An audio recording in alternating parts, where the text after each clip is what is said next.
We've got a very interesting car collection to look at today with a bit of mystery. I don't even know what the cars are. So let's jump in the Mustang and go and check it out. Well, here we are with the lucky owner of this collection, Jim.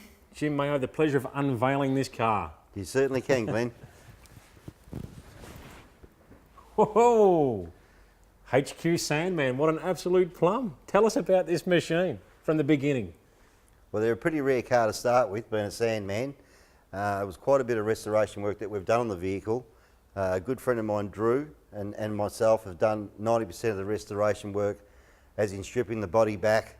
The repairs, the panel beat has done the repairs and paint obviously, but the chrome work, polishing, engine bay, undercarriage, the wheels were all painted ourselves.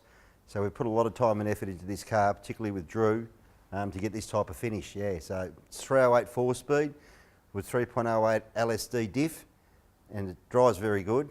And it's got all the original trim and everything inside it. It's been reupholstered, but yeah, it's a nice car. So effectively the car's like brand new. It's virtually in concourse condition from top to bottom. Well, every nut and bolt's been replaced and restored.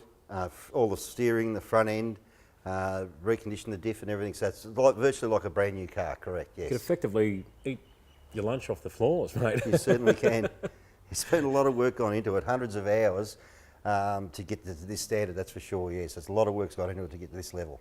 I've noticed the colour is quite unique and quite different to what you'd see out there. Well, it's pioneer yellow. It is the factory original colour of the car, which is pretty rare on its own. And yeah, it is a rare colour, and it does stand out because of the colour of the yellow is a very outstanding colour. And how does it actually drive? Well, it drives like a HQ Holden.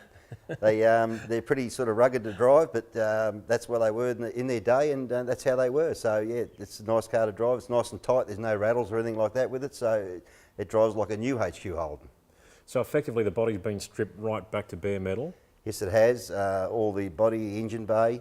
The chassis hasn't been removed off the body on this resto. It's stayed on the body, but we've painted underneath it with my friend Drew, and done all the resto of all the parts ourselves to get it to this standard, yes. So, I mean, not everyone's in a position to be able to do the work on the car themselves. You're lucky to be able to do that and complete that sort of work. Obviously, you can save quite a bit of money doing that, but what can you tell people that are interested in restoring a car for themselves and want to have a go at it? Would you encourage them to give it a go? Well, you would certainly encourage them. All they need to do is have a bit of patience, have a bit of time, and being able to sort of go to a lot of different places, whether it be swap meets or whatnot, to chase the parts rather than pay good money for parts. You can get second-hand parts that you can polish up yourself, like we've done, to get that sort of look. So it's very easy if you wanted to do it. The painting side of it's very difficult to get the body straight and everything. You do need to see a professional person for that. But as far as the rest of it goes, it's just time and effort. And if you're willing to put in the time, you can get it to this level.